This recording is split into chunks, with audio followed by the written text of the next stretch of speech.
Bismillahirrahmanirrahim. Assalamualaikum warahmatullahi wabarakatuh. Yang terhormat Ibu Sri Rahma ME sebagai dosen pengampu mata kuliah pengantar ekonomi syariah.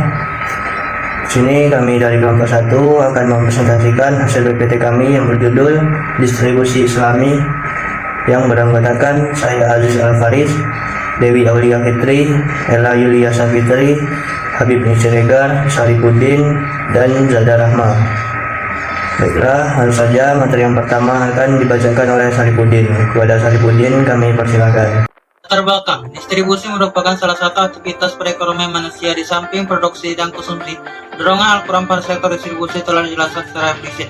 Ajaran Islam menuntun kepada manusia untuk menyebarkan hartanya agar kekayaan tidak menumpuk pada segolongan kecil masyarakat saja. Pendistribusian harta yang tidak adil dan merata akan membuat orang kaya bertambah kaya dan yang miskin semakin miskin. Dalam perspektif ekonomi Islam, distribusi adalah mencakup pengaturan kepemilikan unsur-unsur produksi dan sumber-sumber kekayaan. Rumusan masalah ada dua. Yang pertama, bagaimana pengertian distribusi Islam. Nah, yang kedua, bagaimana prinsip distribusi Islam. Selanjutnya yang akan dibacakan Habib Ni. Kepada Habib Ni dipersilakan. Pengertian distribusi Islam menurut Yusuf Qaradawi, salah satu masalah utama dalam kehidupan sosial dalam masyarakat adalah mengenai masalah distribusi. Distribusi merupakan salah satu bidang penting dalam perekonomian. Masalah distribusi terbagi menjadi dua, yaitu distribusi praproduksi dan pasca produksi. Distribusi praproduksi yaitu mengenai distribusi sumber-sumber produksi yang meliputi tanah, sumber daya alam, alat-alat yang digunakan untuk proses produksi.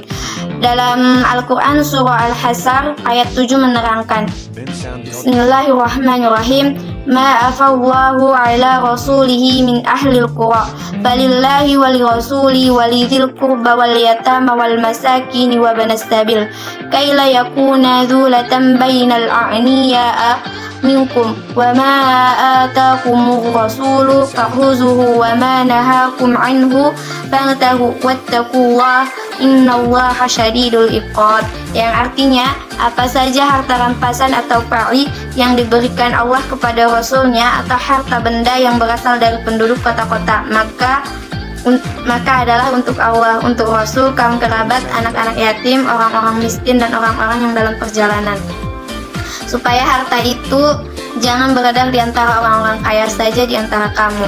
Apa yang diberikan Rasul kepadamu maka terimalah, dan apa yang dilarang bagimu maka tinggalkanlah. Dan bertakwalah kepada Allah, sesungguhnya Allah amat keras hukumannya.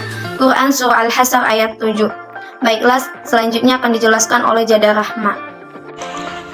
Prinsip distribusi.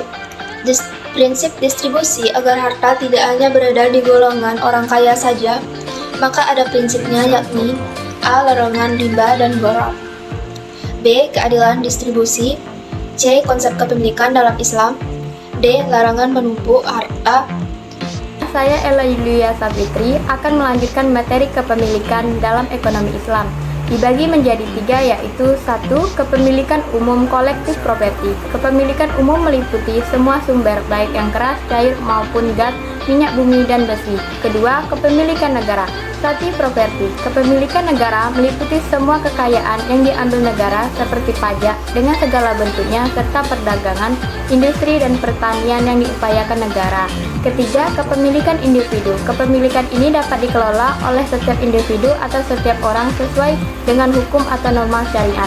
Instrumen-instrumen distribusi ekonomi Islam.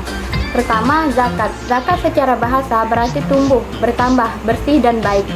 Sedangkan secara istilah fikih, zakat adalah kadar harta tertentu yang diwajibkan Allah untuk diberikan kepada orang-orang yang berhak menerimanya. 2. Infak dan sedekah. Infak dan sedekah adalah pemberian yang sifatnya sunnah, bebas, dan sukarela bagi setiap orang yang ingin melakukan kebaikan dengan hartanya kepada sesama. 3. Wakaf.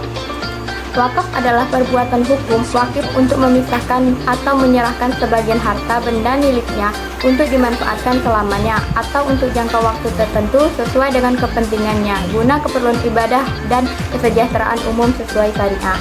4. Nafkah. Nafkah adalah pemberian yang digunakan untuk membiayai kebutuhan istri, anak, dan keluarga dekat yang lemah. Kelima, wasiat. Wasiat adalah pemberian sejumlah harta seseorang yang diperuntukkan bagi orang-orang tertentu yang bukan merupakan ahli waris yang akan diterima apabila yang memiliki harta tersebut telah meninggal. Baiklah, materi selanjutnya akan dilanjutkan oleh Dewi. Baiklah, saya Dewi Aulia Fitri akan melanjutkan materi dari kelompok kami, yaitu nilai-nilai manusiawi. Pertama, keadilan. Keadilan dalam Islam merupakan fondasi yang kokoh meliputi semua ajaran dan hukum Islam. Kedua, kebebasan. Nilai kebebasan dalam Islam memberikan implikasi terhadap adanya pengakuan akan kepemilikan individu. Kemudian, fungsi saluran distribusi. Pertama, fungsi pertukaran. Terbagi menjadi 3, yaitu pertama pembelian fungsi, kedua penjualan fungsi, dan ketiga pengambilan risiko. Kedua, fungsi penyediaan fisik. Terbagi menjadi 4, yaitu pertama pengumpulan, kedua penyimpanan, ketiga pemilihan, dan keempat pengangkutan. Baiklah, saya kembalikan ke moderator. Kesimpulan, kebijakan distribusi yang ditawarkan ekonomi Islam dengan tidak berpihak hanya pada salah satu agen ekonomi dan diperkuat dengan prinsip-prinsip yang jelas memberikan arahan bahwa keadilan ekonomi harus ditegakkan. Namun menciptakan keadilan ekonomi akan sulit terwujud jika tidak melibatkan peran institusi yang ada seperti halnya pemerintah dan masyarakat. Oleh sebab itu, peran kedua instrumen tersebut sangat dibutuhkan karena kebijakan distribusi akan teraplikasikan dengan baik ketika kedua institusi yang ada bekerja. Baiklah, sekian presentasi dari kelompok kami. Kurang lebih mohon maaf, kami akhiri. Wassalamualaikum warahmatullahi wabarakatuh.